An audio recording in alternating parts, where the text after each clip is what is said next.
Пайгамбар саллаллаху алейхи ва саллям айтат, динде туруктуу болгула, бекем болгула. Бүгүн баштап кайра таштап, алхамдулилlah, Кур'ан окуп баштадыңызбы? Постоянно окуңуз. Аз болсо да постоянно. Зикирди баштадыңызбы? Аз болсо да постоянно. Пайгамбар айткан. Эң жакшы амал бул кандай десе, адвамуха ва ин қалла. Ошо амалдын дайым болуп турганы аз болсо дагы деген да. Аз эле дуа кыласыз, бирок постоянно дуа кылып жүрөсүз да. Машаалла. Аз эле Кур'ан окуйсуз күн сайын, бирок постоянно. Садака бересиз постоянно. Бүгүн 1000 сом берип коюп, ошо эртеге эчтеке жок. Жок, күн сайын 100 сом. Постоянно бирок берип турат. Үзгүлтүксүз.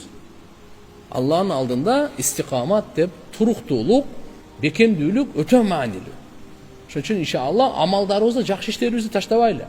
Алла сизге кайсы жакшы иштин эшигин ачса, ошо жабылганга чейин бекем кармап жүрүңүз. Кош көңүл болсоңуз, жабылып калса кийин ачыш кыйын. Ошо тоофик дейт ошону. Алла Таалам ар кимге ар кандай жакшы иштерди ачат. Ошо ачылган ишти бекем ганимет билип, ошол жакта машаалла болмок. Кээ бирлер көп адам намаз окуйт, кээ бирлер көп кайрымдуулук кылат, көп ыйлайт, көп машаалла көп дават кылат, көп илим окуйт, көп Кур'ан окуйт, ар кандай. Алла Таалам жакшылыктарды, эшиктерди толтура, ар кимге ар жагын ачат. Мына пайгамбарыбыз мына жердеги айтып атканы тугандар. Ванан тухсу дегени Алланын алдындагы соопторду силер эч качан эсептеп бүтпөйсүңөр. Эсептей албайсыңар. Эгерде силер туруктуу боло турган болсоңор, динге бекем боло турган болсоңор, силерге бериле турган соопту эсептеп бүтө албайсыңар эч качан. Валан тухсу. Бул биринчи мааниси. Экинчи мааниси лан тухсу дегени жамия амала, бир жакшылыктын баардык амалдарын өзүңө камтып ала албайсың. Кыйын да ал. Кээ биринен машаалла алдыга жылып кетесиң, кээ бирлери кичине калып кетет. Түшүндүңбү? Кээ бирлер машаалла көп орозо кармашат, кээ бирлер көп даватка чыгат, кээ бирлер көп илим окуйт, кээ бирлер көп ибадат кылат. Ар кандай да.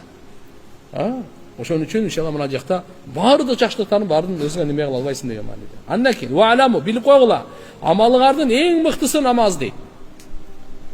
Жана дааратка момун адам гана бекем боло алат дейт. Мунафык адам дайыма бекем боло албайт. Же башка адам. Мына жерде бизге айтып атканы ва ла юхафиз алал вуду илля муъмин. Момун адам машаалла дааратка бекем боло алат. Дааратка бекем дегени ажыткан таптакыр барбай кой деген мааниде эмес.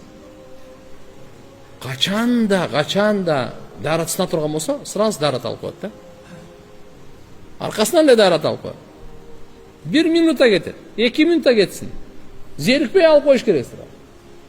Бир канап кетти, же жел чыгып кетти, же кандай болду, сразу даарат ал. Ажаткана бар, сразу даарат ал.